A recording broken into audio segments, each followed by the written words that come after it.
C'est pas possible. Je peux pas sortir comme ça, tout le monde va le voir. Tout le monde va le savoir. Je peux pas. Comment ça part? Ça part pas. Je veux pas que ça se sache. Mais comment c'est arrivé là? Elle se regarde dans la glace, éberluée.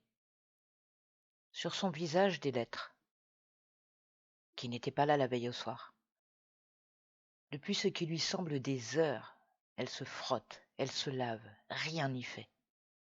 Sa peau rougie brille d'avoir été autant frottée, grattée. Rien n'y fait. Les lettres sont toujours là, sur son front, sur ses joues, sur son menton, partout. J'ai été violée. Elle doit sortir pourtant, aller au travail. Elle ne peut pas y aller comme ça, elle panique, elle pleure devant son miroir, rage, angoisse, incompréhension. Je vais leur dire que je suis malade. Oui, voilà, je vais les appeler et leur dire que je suis malade. Ah, mais ils vont me demander un certificat médical. Je peux pas aller chez le médecin comme ça, mais bordel! Elle se résout à appeler le bureau. Tant pis pour les certificats, au pire, elle aura une absence injustifiée, et alors? Et si ça dure? Elle se tord les mains. Si ça dure, elle va perdre son boulot. Au moins, l'angoisse dans sa voix les a convaincus qu'elle était réellement souffrante.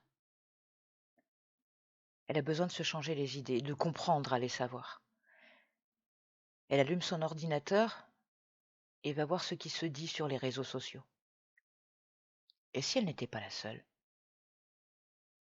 Elle ne comprend toujours pas comment ça a pu arriver. Une espèce de sadique qui serait entré chez elle pendant la nuit et aurait écrit ça sur son visage pendant qu'elle dormait, sans la réveiller? C'est impossible. Et puis, hormis celui qui l'a violée, personne ne sait.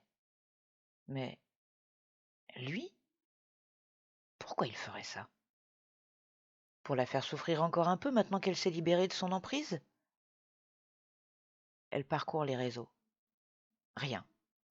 Nulle part. Elle se traite d'idiote d'avoir pu penser qu'elle n'était pas la seule. Qu'il y avait un peu partout une armée de sadiques en train d'entrer dans la chambre de leurs victimes pour ajouter de l'humiliation publique au viol. Quelqu'un sonne à sa porte et elle hurle. Elle hurle? Vraiment? Ou son cri est-il resté à l'intérieur? Elle n'en sait rien et c'est encore plus effrayant. Elle sent son cœur battre à tout rompre comme s'il voulait sortir de sa poitrine. Elle entend du bruit derrière sa porte. La personne qui a sonné attend. Elle retire ses chaussons pour ne pas faire le moindre bruit. Après tout, peut-être qu'elle n'a pas vraiment hurlé. Et se rapproche de l'entrée. Elle pose son doigt sur le minuscule volet métallique qui recouvre l'œilleton jusqu'à positionner son œil juste devant et le retire petit à petit. C'est son collègue, celui qui n'habite pas loin de chez elle. Elle se demande ce qu'il fait là au lieu d'être au boulot et regarde l'heure. Quoi, déjà midi? Déjà 6 heures qu'elle est debout? Elle ne bouge pas. Elle ne peut pas se montrer comme ça. Il sonne de nouveau et elle ne peut pas s'empêcher de sursauter. Il l'appelle. Elle ne répond pas. Elle le voit se pencher, elle l'entend poser quelque chose par terre. Il s'éloigne, elle attend. Encore, encore, encore un peu. Là, c'est bon. Elle ouvre la porte tout doucement, presque millimètre par millimètre. Sur son paillasson, un sac en papier, tout droit issu d'une boulangerie. Ça sent bon. Elle se baisse pour ramasser le sac, puis se fige parce qu'elle sent que quelqu'un la regarde. Dans une lenteur de cauchemar, elle relève la tête. Sa voisine d'en face la regarde, les yeux écarquillés. Elle lui rend son regard, incrédule. J'ai été violée. Sur le visage de sa voisine, le même message, les mêmes lettres, de la même façon. Elle se regarde. Les secondes, minutes, heures passent. C'est très long, c'est très court, elles ne savent plus.